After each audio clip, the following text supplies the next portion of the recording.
A driver was on a long journey home after visiting family for the holidays. The trip, normally split into 2 days, was being powered through in one long drive.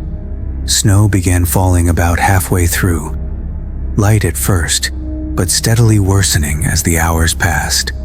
With 3 hours left, it was coming down heavily, the sun had set, and the roads were nearly empty. The driver decided to press on, hoping to make it home by night. About 30 minutes after passing through a small town, the driver noticed a car stopped in the road ahead. Its hazard lights flickered against the thick snow, and a man stood outside in the cold. The car was sideways, blocking much of the road, leaving little choice but to stop. Pulling up behind the stranded vehicle, the driver rolled down the window as the man approached. Speaking slowly, as though English wasn't his first language, the man explained that his car was stuck in the snow and asked for help pushing it out. Though reluctant, the driver agreed, hoping to be back on the road quickly. Donning gloves and a hat, they stepped into the freezing wind, the snow soaking them instantly. As they walked to the back of the car, the man leaned into the front seat, supposedly to grab gloves. The driver waited, but something felt strange. The snow-covered windows obscured any view inside, and after a moment, the driver thought they heard muffled voices. Looking around, they saw the man still leaning into the car. When he finally emerged, he looked different. His cheerful demeanor was gone, replaced by a blank, almost menacing expression. The man joined the driver at the back of the car, but the unease only deepened. The driver asked if he had been talking, and the man hesitated before claiming he was talking to himself. His response didn't feel right. The driver's instincts screamed that something was wrong. Just then, several doors on the stranded car flung open, and 3 other men stepped out, moving toward the driver. Without hesitation, the driver sprinted back to their own car. Luckily, it had been left running. They threw it into drive and narrowly navigated around the blocked vehicle, the wheels skidding in the snow. One of the men was nearly hit as the driver sped away. Heart pounding, the driver glanced in the rearview mirror to see the men watching them disappear into the night. At the next town, the driver reported the incident to the police. Though authorities took the report, there were no updates afterward. Whatever the men had planned remained a mystery, but the driver knew that staying even a moment longer could have led to something far worse.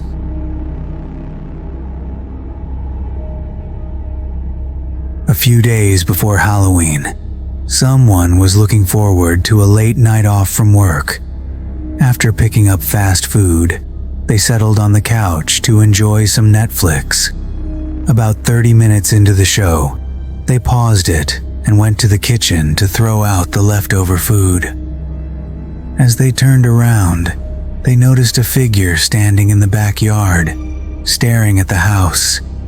The backyard was small and fenced, so there was no way the person could have just wandered in. Flipping on the back porch light, they opened the door and called out, "Hey, what are you doing?" The figure, a young man in his 20s with tired, unsettling eyes, didn't respond. The onlooker repeated their question, demanding he leave. The man glanced over and casually walked toward the gate, and the observer made sure he left, watching him walk down the street from the front window. Once the figure was gone, they felt unsettled. Why had he been standing there? Curiosity got the better of them, and they stepped into the backyard to see what the man had been looking at. But there was nothing of interest. Returning inside, they tried to shake off the incident, pouring a drink and resuming the show. About 20 minutes later, they heard footsteps in the backyard, followed by a thud against the house. Rushing to the kitchen, they saw the same man pressing against the back door, trying to force it open. Grabbing the handle, they felt a surge of fear as they saw the rage in his eyes. Backing away, they called the police while keeping watch. Suddenly, the man stopped. He stared through the glass door, breathing heavily, then walked back to the gate. Instead of leaving, he hid somewhere along the side of the house. The observer anxiously moved from window to window, waiting for the police to arrive. After 5 tense minutes, a police car pulled up, but the man ran back to the door, attempting to break in again. The police caught him in the act after a brief struggle, cuffing him and placing him in the car.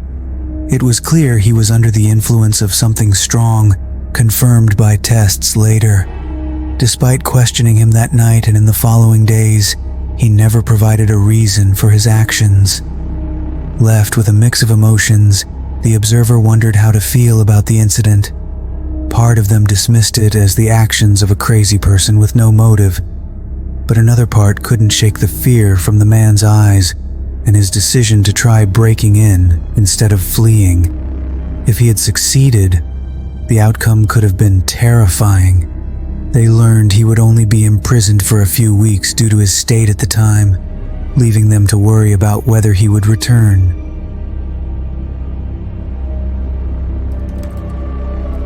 Several years ago, in early October, a person took 2 weeks off work for a getaway to a remote cabin in the hills outside their city. The Airbnb was secluded, surrounded by woods, making it ideal for the planned camping trip. After a 2-hour drive, they arrived in the afternoon to find a cozy, old-fashioned cabin that was a pleasant change of scenery. The first few days passed peacefully, spent relaxing outdoors in the crisp fall air and enjoying evenings by the fireplace. On the 5th day, the individuals set out with camping gear, planning to stay 2 to 3 nights. They chose a trail that connected directly to the cabin, simplifying the journey. After walking for 3 to 4 hours, they found a suitable clearing to set up camp, avoiding the nearby trail for privacy. As night fell, they prepared a fire, donned warm clothing, and enjoyed a meal while waiting for sleep to come. Suddenly, a figure caught their eye, moving through the dark woods without a flashlight, disappearing into the distance. The sight was unsettling, and the individual considered returning to the cabin, but decided against it, fearing the dangers of nighttime wandering. They remained alert for about half an hour, scanning the darkness but seeing no further signs of the person. Eventually, exhaustion took over, and they extinguished the fire. Just as the embers faded, the sound of footsteps approached from the left side of the campsite. Heart racing, they strained to see into the darkness, but visibility was limited. The footsteps grew louder, coming closer before veering off and moving away, never acknowledging the presence of the camper. The odds of someone wandering in the woods at that exact moment felt too coincidental to ignore. Feeling uneasy, they grabbed a flashlight, disassembled the tent, and quickly packed up. The woods were eerily silent as they hurried back to the trail, trying to remain calm despite the unsettling atmosphere. After a tense walk, they finally reached the cabin, still deep into the night. Fatigued from the day, they collapsed on the couch, their mind foggy enough to push the earlier incident from thought. In the early hours, a strange noise jolted them awake, something scraping against the cabin walls. Startled, they turned to see a man outside, slowly pushing open a window. Their eyes met, and in an instant, he dropped the window and fled into the darkness. Gathering their belongings in a panic, they quickly left the cabin and drove to a hotel in a nearby town, shaken by the realization that someone had followed them and attempted to enter while they slept. The encounter left them wondering who the man was and what his intentions might have been.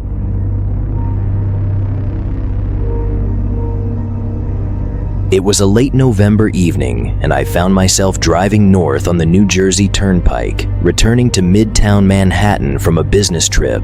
The night was unusually dark, with thick clouds obscuring the moon, leaving only the glow of my car's headlights and the occasional streetlight to illuminate the road. The turnpike was nearly deserted, a fact not surprising given the late hour. I welcomed the solitude. The steady hum of the engine and the rhythmic passing of the white lane markers created a meditative atmosphere. As I approached the halfway point of my journey around exit 13, I noticed an older sedan parked on the side of the road, its hazard lights blinking feebly.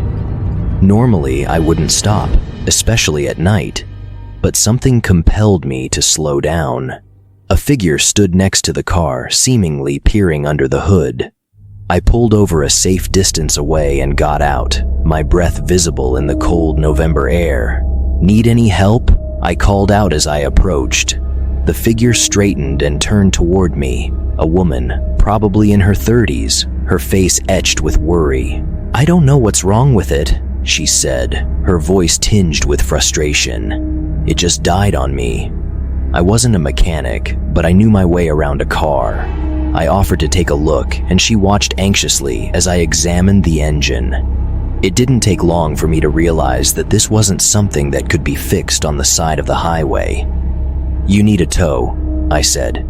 She sighed, her shoulders slumping. "I was afraid of that. My phone's dead, and I've been here for over an hour hoping someone would stop." I offered to call a tow truck for her and suggested she wait in my car where it was warm. She hesitated at first, but then agreed, thanking me profusely. As we sat in my car waiting for the tow truck, we started chatting. Her name was Sarah. She was heading home from visiting family. She talked about her job as a teacher, her love for books, and her cat named Whiskers. The conversation was pleasant, a welcome distraction from the cold and the weight of the evening. After about 20 minutes, the tow truck arrived. Sarah collected her things and thanked me again. "I don't know what I would have done if you hadn't stopped," she said, her eyes sincere.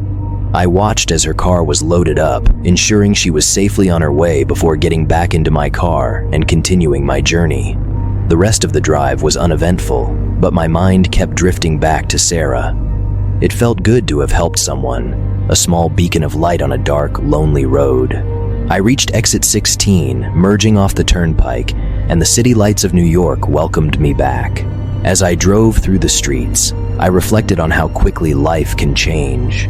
One moment I was on a routine drive, the next I was helping a stranger in the night. I arrived home late to an apartment that was quiet and dark. As I lay in bed, I couldn't shake the thoughts about the randomness of encounters. What if I had driven past Sarah?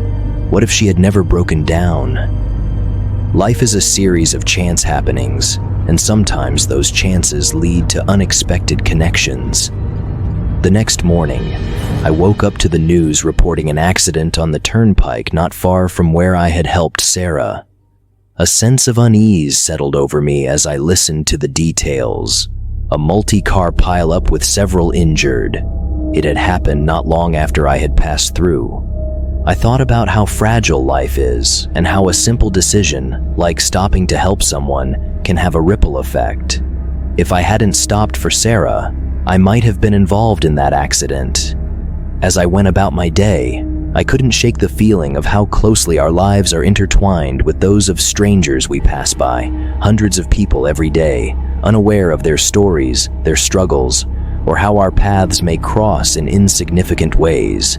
That night on the turnpike, a simple act of kindness had connected me to a stranger, and perhaps, in some small way, it had altered the course of our lives. It was a reminder that every choice we make, no matter how small, can have far-reaching consequences.